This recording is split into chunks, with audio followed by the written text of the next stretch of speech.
Hi guys! So for today's video is going to be another lip swatch. My god, namumuro na ako sa lip swatch, you guys. For the past couple of videos, puro tayo lip swatch.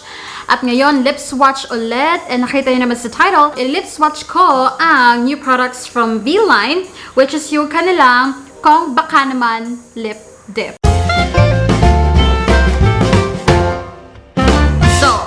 Yung husband ko kasi super duper fan ni Cong. Lagi niya pinapanood si Cong. Ako naman, lagi kong pinapanood si V. And I'm a fan of V's, alam mo yung pagiging business-minded niya and everything. So, every time na magre-release siya ng new products sa V-Line, I always find a way to purchase some, to support some, kasi YouTuber din naman siya. So, yun. Ito ang kanilang new babies. And actually, I kind of find it funny na V was able to capitalize on a joke. Yung joke niya kay Cong na baka naman, di ba? Yayain na siya magpakasal. So, kaya nga ang title nito, itong product ay Cong Baka naman Lip Dip. And the shades are Will You Marry Me? So, isa-isahin na natin. Alright guys, so umpisahan natin kay Will. When you open it, it's a doe foot applicator. Super duper simple. And honestly, na-shock ako nung nakita ko siya in person because it's so tiny. Sa photo, parang akala ko at least it will look this big, but no. It's tiny. Like, not tiny. Small. Short. Ayan o, singla ka lang ng palad ko.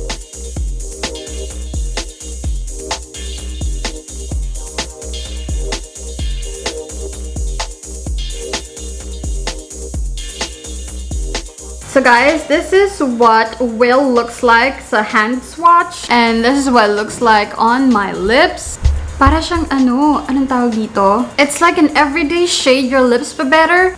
Peachy brown na medyo nudish. I think babagay naman siya sa lahat ng skin tone. Pero if you're a deep morena, like super deep morena, medyo nude to, pero alam mo yun, it's gonna stand out just a little bit kasi nga medyo on the lighter side siya ng nude. But yeah, so I like it. I like the shade. And it's not tacky at all. It dries kind of quick. It's lightweight. And the best part is,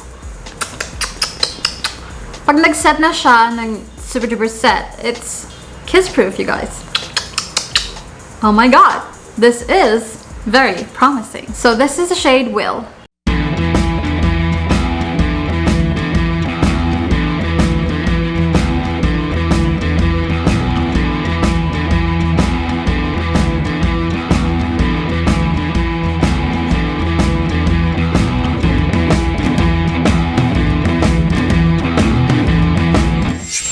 May pag-zoom ang lola mo daw.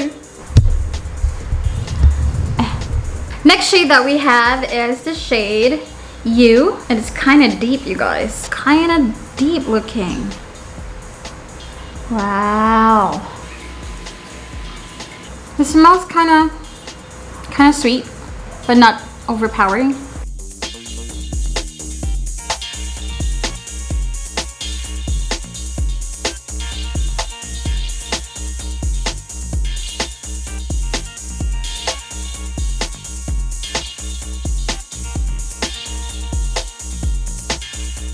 Oh my god.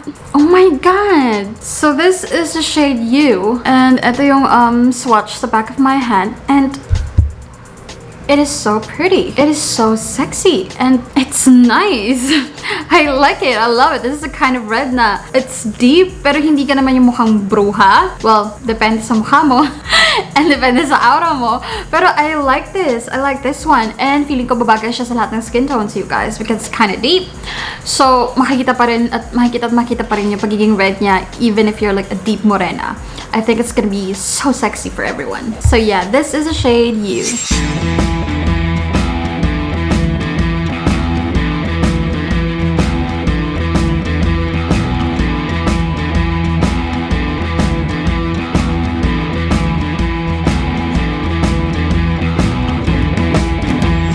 Next shade that we have is in the shade Mary.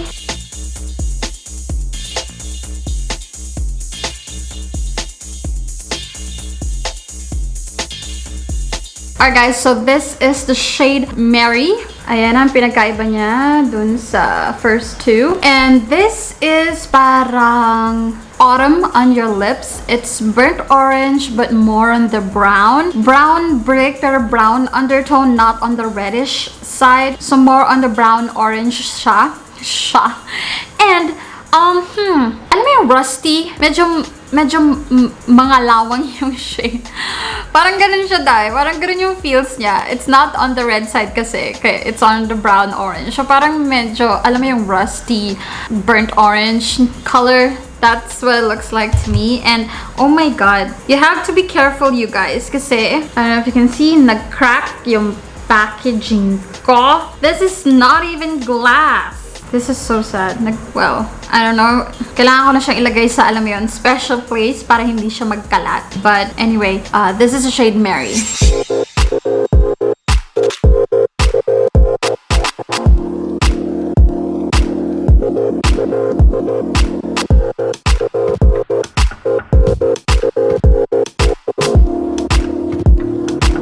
Alright guys, so we are down to the last shade. And it is the shade Me. And then this is what it looks like. This one right here. So, how can I describe it? Para siyang medyo hawig siya nito. Pero like, haluan mo ng konting ganito. And no, pag haluin mo itong tatlo, eto magiging kalalabasan niya. Para siyang peachy brown with a little bit of pink as well. I don't know if you can see. Pero anyway, let's try it on my lips.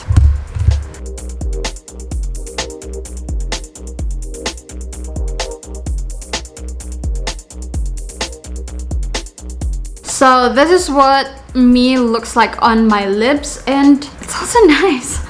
Alam mo guys, I love all the shades. It's like perfect for every day. And the good thing is, medyo smudge proof siya, transfer proof. Kaya lang meron pang ibang mga hindi pa nag-set. So, alam mo yun, this could be like, if you want to try something new, pwede mong bilhin to if you're tired of the liquid lipsticks that you have, or you're looking for something affordable. This is just $249. Pero, wala siyang information kung gaano siya kadami. Kahit sa Lazada, sa pinagbilhan ko. Pero, okay, ang good sa kanya is maganda yung formula niya. Hindi siya tight on the lip. It's very comfortable. It's very lightweight. It's very pigmented. And walang kataki-taki. Somehow kiss-proof, although merong mga tiny bits na nag-transfer sa inner corners because it's not yet, ang tawag dito, dry, and laging wet yung inner corners natin because of our saliva. Anyway, but magkakatala tayo guys kung gaano siya ka-long lasting. So I'm going to wear test this today.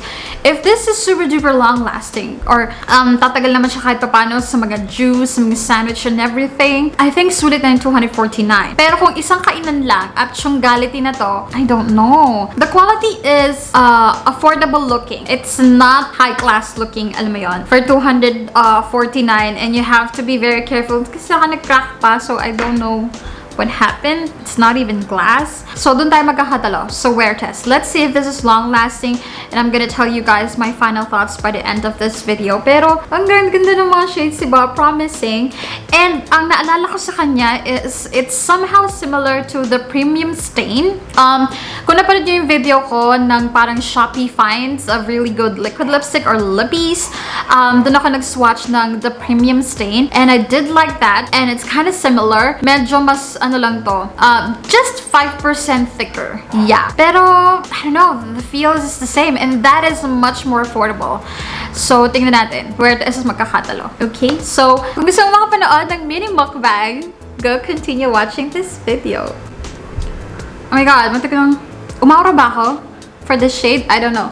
So, this is the shade Me.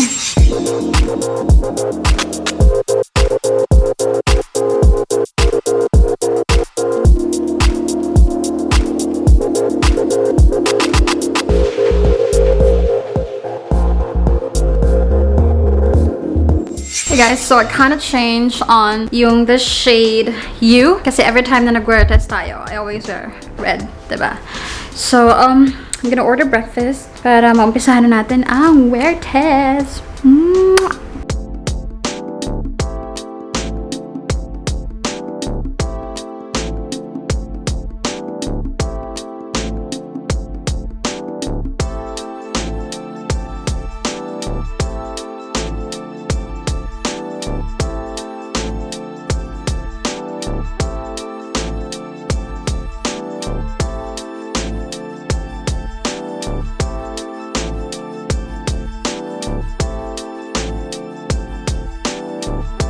Okay guys, so I am done eating lunch and eto na nga ang lagay ng labi natin. Nakakaloka po. Sorry kung may mga tinga-tinga pa ako. Like literally, I just finished eating lunch. So, well, all I can say is, kapag ka iinom ka ng kape, ng juice, magsustraw ka lang, or iinom ka sa water bottle, you're good with that. It's gonna last a pretty long time. Pero pag nabasa siya or something, medyo mababawasan yung pagiging kiss-proof niya. And then, pero pag kumain ka na dahil, if you eat a sandwich, medyo okay kape. Papasa pa siyang, you know, pwede ko paano ka kumain ng sandwich, hindi mo naman siguro pinakakagat yung labi mo, di ba? Pero pag kumain ka na dahil ng kanin, ng ulam, na alam mo yon, you don't care what your lips look like, masarap ka talagang kumain and everything, well, this is what's gonna happen. It's not gonna last that super duper long. Lalo na if greasy yung pagkain na kinain mo. So you might have to like, barin ka na kailangan mo talagang burahin. Kailangan mo siyang burahin at kailangan mo mag-retouch ng bonggang-bongga. Now, for the price, $249. It's on the pricier side compared to the performance. I mean, yung the premium stain, it really reminds me of the premium stain, and that one is like what, 150 pesos or maybe more, but not more than 200 pesos. And that one I really love. Pero ito pala siya.